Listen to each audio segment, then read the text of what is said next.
the AirTag that chirped under the bed. The sound was small enough to be imagined, a bright little chirp that could have been a notification if the Air had a phone. It came again, quick and polite, the way a bird clears its throat. Leela had already fallen asleep with her book face down over her chest, one hand still curled as if holding a thought. The clock said 1:39 a.m. The sound said something is here that shouldn't be. I slid off the mattress and knelt on the floor, feeling like a burglar in my own life. The chirp came a third time, answering the pressure of my palm against the dust ruffle. When my fingers found the coin-sized plastic disc, cold and stubborn, a part of me stood up too fast inside my skull. Apple makes the AirTag sound friendly online. Keys found, luggage saved. In practice, in the middle of the night, it feels like a stranger breathing under your bed. I held it between two fingers, a small moon with a big implication, and tapped my phone against it. The screen lit up with the tone of a detective who's trying to be kind. AirTag found moving with you. Beneath, the instructions. If this is unfamiliar, you can disable it. If this is unfamiliar, the algorithm was more polite than panic. Leela stirred and squinted. Did the smoke alarm get tinier? She murmured. Go back to sleep, I said, which is the sort of sentence you use when you're planning to lie in the morning and want a head start.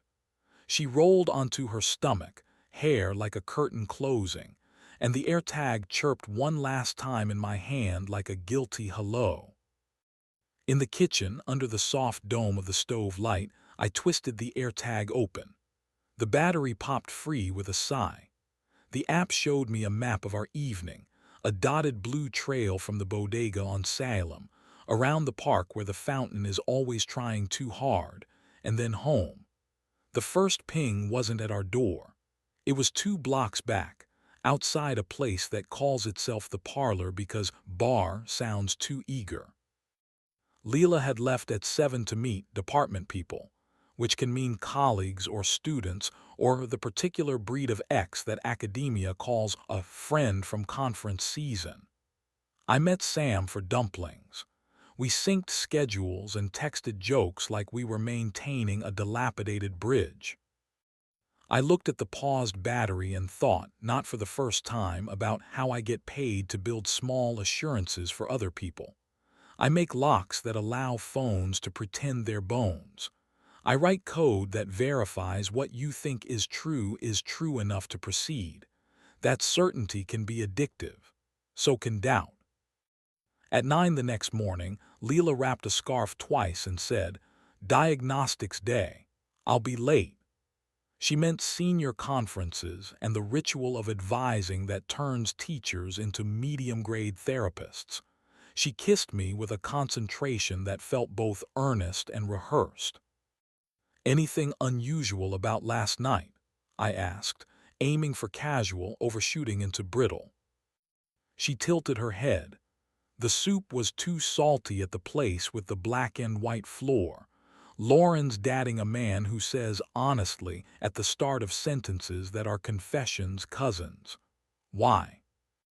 No reason, I said, and watched the word exit my mouth like a traitor who'd rehearsed his escape. "Mark," she said gently, "don't rehearse alone." I held up the white disc. She went still in the way people do when a story arrives that insists on its own title. "Whose?" she asked. "That's what I'm asking." "Did we leave it in someone's suitcase in Lisbon?" she said, reaching too far back on purpose. "How long has it been chirping our names?" "It started last night," I said, "just before 2. Her face ran 3 simulations in a second: outrage, laughter, offense. None of them landed.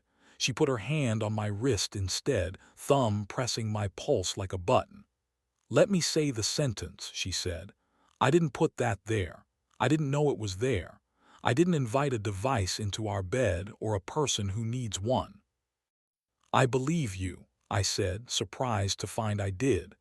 "But I need to learn the rest of the nouns." I put the battery back in and left the AirTag on the charger. The map woke. The last known owner's identifier was masked. A string of characters Apple had turned into witness protection. It offered to play the chirp again. I pressed the button because I'm a man who believes in repeating pain until it becomes information. At lunch, I took the little moon to the parlor. It's the kind of room where low light forgives more than it should. The bartender saw the disc in my palm and raised one eyebrow. Is that a tip or a threat? Possibly both, I said. Did anyone come in last night looking like they'd lost something small and important? He wiped a clean glass like he was trying to erase the concept of fingerprints. Let me tell you a truth about people who lose things here, he said. They call at 11 in the morning. You are the first loss today. Was Leela here? I asked. He knows us by drink and posture. She was, he said. With the museum man, not their best night. You can always tell when sentences are wearing costumes. Julian, I said. Everyone named Julian has a complicated coat, he said, and poured me water without asking the price. They stood closer than strangers and further than conspirators. She left before him. No touching that you couldn't explain to a curious aunt. What about a thing like this? I said, lifting the disc. He leaned in. We found one in the lost and found last month taped under a chair. The police said it's the new way to make old mistakes. We taped it to a coaster and mailed it back to the address on the box. People send shame to themselves without the return labels these days. Who picked it up? Woman with a blunt haircut and a voice like a low radio, he said. Not your Leela, too hungry.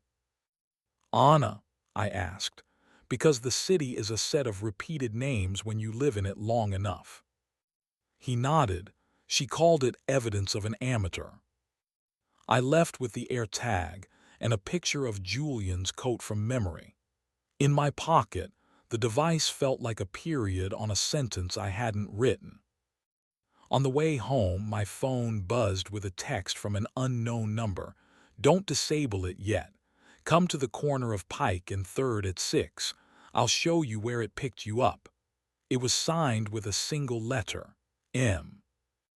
Mara isn't a letter. She's the stern kindness you hope to meet on a day when your courage is stuck in customs. I'd only met her twice, and each time the truth walked straighter when she entered the room. I replied with the letter K, which is both the beginning of yes and the shape of a person changing direction. At 6, she was waiting on a stoop across from a florist who sells grief and anniversaries at the same price. Red scarf, dark bob, a notebook pressed flat with a rubber band. She looked at the AirTag and then at my face. It doesn't belong to her, she said. It belonged to him until it didn't. Hand it to me. I did. She slid the disc into a silvered pouch I recognized as the Faraday bag stage managers use when actors think their phones know about urgency. He put it in her tote, she said, to make sure she got home after saying no. He told himself it was care. It's accounting. Last night, I asked. Last week, she said. She didn't notice. It chirped for the first time when the battery got low, which is how most moralities reveal themselves. I felt something cold break and let in light. She said no, I repeated, as much to my nervous system as to Mara. She said no, and he said I'm just being careful, and she said I'm capable of my own safety, and he said you're ungrateful, and she said I'm finished, Mara recited, flipping a page in her notebook. Then the device forgot whose pocket its allegiance lived in. And the cafe. An almost, she said. She left before the almost became an afterword. Why are you? Because I was once the person with a plastic moon and a man who called it insurance, she said. Because sometimes intimacy is not showing the proof to the person you love. It's showing them before they ask. I stood there with both relief and anger replacing each other like chess pieces. What do I do with the anger? Use it on the right person, she said. Not the woman you share a bed with. The man who thinks care is surveillance and that the second pause makes him ethical. And after that, go make your house louder than his rooms, she said, and slid the silvery pouch back into my hand. Disable it when you're done using it as a receipt. At home, Leela was perched on the counter, eating an apple like a teenager who'd been cast as a saint. She watched me cross the kitchen, and her jaw did a tiny tremble that only people who decide to stay together are allowed to notice. I put the AirTag on the table like a coin between diplomats. He's been tracking you, I said. Her eyes went dark and narrow, which is her version of rage. I didn't know, she said. I swear to you I didn't know. I know, I said. Mara knows, the bartender knows. The city does this sometimes. It keeps witnesses in odd uniforms. Leela slid off the counter and came to me like a decision. I told him no, she said. He asked to make sure I got home safe. I said no again. He said I was being dramatic. I said I was learning to be precise. Then I didn't look back because I have a job and a life and a man who knows the difference between looking and keeping. Say that last part again, I said, because vanity sometimes wants proof and sometimes it just wants to play the song to the end. A man who knows the difference between looking and keeping, she repeated slower, like a line she wanted to own. We disabled the AirTag together, twisting it apart until the battery sat unthreatening in my palm, a useless coin. Then we crafted the email to Julian on my laptop, revising until it sounded like a boundary instead of a performance. Leela typed, "Do not contact me again. Care is not surveillance. Curating a person is not love. Return all my words you toured through your rooms without permission. This is not a scene, it's a door closing. L." She hit send with her finger on my hand. "Now make the house louder," she said, taking my wrist and pulling me toward the bedroom with a smile that knew how to speak and how to listen. We didn't hurry. We didn't make a movie. We made dinner at the wrong hour for it and left it on the counter to get cold while we did the other thing first. In the bedroom, she reached for the hem of my shirt and lifted it as if unveiling a museum piece that doesn't belong to a museum. The erotic part was the specificity, as always. The way she asked for my mouth on the place where her shoulder meets her neck. The way I told her exactly when the world narrowed to the square of skin under my hand. The way we paused so I could say her name into her wrist like it was the place that keeps her time. We laughed once when my sock refused dignity. We sighed together when everything else surrendered. Heat arrived like an argument you win by listening. After, we lay breathing in the cadence the dog tries to mimic when he sleeps between us. Leela touched my face with 2 fingers like she was checking if I was still true. "I'm not pure," she said. "Purity is bleach," I said. "We're wood, we need oil and sunlight." Her smile creased at that, the kind of laugh you hear in a room that knows you. "Then oil me," she said, teasing, and I kissed her in the soft just by her ear that makes the rest of the sentence unnecessary. We made new rules, but we laughed while writing them so they wouldn't turn into punishments. First, no plastic moons under our furniture. If safety is needed, we ask for it out loud. Second, no rehearsals we wouldn't invite each other to watch. Third, novelty is a household chore. We take turns bringing it home. Fourth, when boredom knocks, we let it in, offer it soup, and ask what it's trying to protect. A week later, a box arrived at our door with no return address. Inside, the AirTag, now carved with a tiny X like a miniature treasure map, and a note I recognized as Anna's tidy handwriting. We're not doing that anymore. We taped the X to the cork board, not as a warning, but as a reminder that maps don't have to include every road. I saw Julian once after that, outside a gallery where people were buying sincerity in frames. He looked at me as if we were acquaintances who had agreed long ago to dislike each other with elegance. I returned the look with something I hoped read as uninterested weather. He nodded. I didn't. Some men require an audience.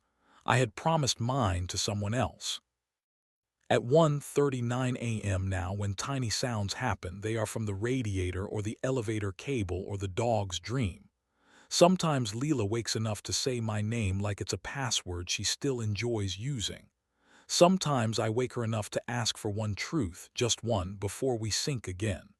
Last night she said, "I wanted to be watched. I forgot I wanted to be kept." I said, "I wanted to be right. I remembered I wanted to be kind." We fell asleep with our knees tangled, the plastic moon in a drawer with batteries removed, the house loud enough to hear us choose it. We are not pure. We are careful and ridiculous and willing.